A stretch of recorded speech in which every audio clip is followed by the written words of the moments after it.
झन्डै 2400 मिटरको उचाइमा छ रुकुम पूर्वको सुन्दर मैकोट गाउँ। यो बस्ती हिमाली पाटनमा जाने ढोका हो। यहाँभन्दा माथि मानिसहरूको स्थायी बसोबास छैन। मानिसको बाक्लो उपस्थिति हुने यो बस्ती जस्तै मैकोट होमस्टे पनि अहिले सुनसान छ। यहाँका अधिकांश मानिसहरू वैशाख महिनाको अन्तिमतिरै उकालो लाग्छन्।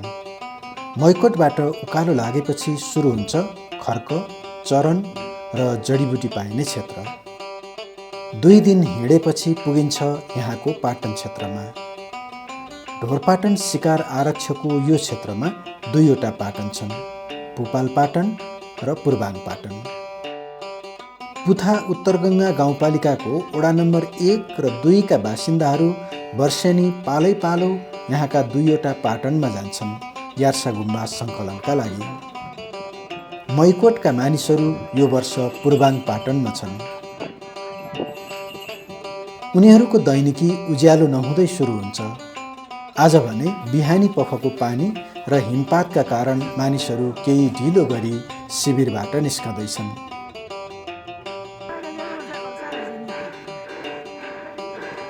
अक्सिजनको मात्रा पातलो भएको 4000 मिटर माथिको शिविरबाट उनीहरू झन्डै 4500 मिटरको उचाइसम्म पुग्छन्।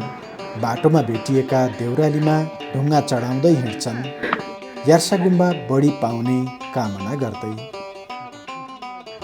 बसेको ठाउँबाट लगभग 2 घन्टा उकालो हिँडेपछि मात्रै पुगिन्छ यार्सा गुम्बा पाइने ठाउँमा।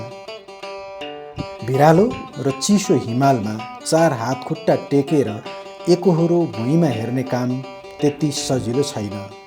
तर पनि उनीहरू दिनभरि यसै गरी यार्सा गुम्बा खोजिरहेका हुन्छन्। 2 महिनाको कमाइले वर्षभरिको खर्च जोहो गर्ने चटारोकै कारण उनीहरू यो काम गर्न बाध्य छन्। यार्सा गुम्बा भेट्न त्यति सजिलो छैन। त्यसैले त एकजनाले पाउँदा सबैजना जम्मा हुन्छन् र खुसियाली मनाउँछन्।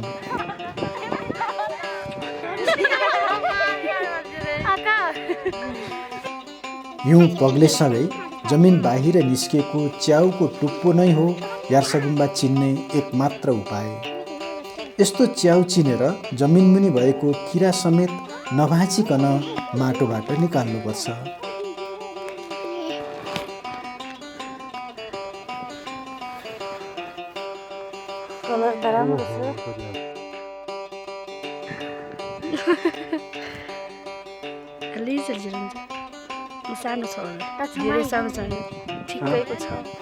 रङ र आकार अनुसार यसको मूल्य पनि फरक हुन्छ।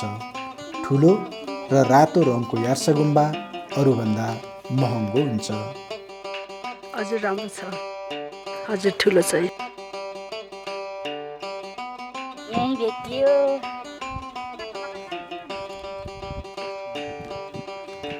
कस्तो छ, राम्रो छ कि कस्तो छ?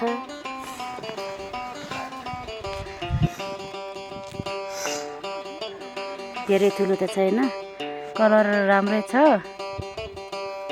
ल अब यहाँ अर्को पनि मात्रै पनि भेटियो। डेट छ कि छैन? ए डेट त छ, तेरो सानो रहेछ, कलर राम्रो छ। पहिलाको तुलनामा यार्सा गुम्बा घट्दै गएको उनीहरूको अनुभव छ। कस्तो गाह्रो छ, दिनभरि खोजेर पनि यता नै भेटिन्न। कहिले भेटिन्छ 6-7वटा 1500वटा।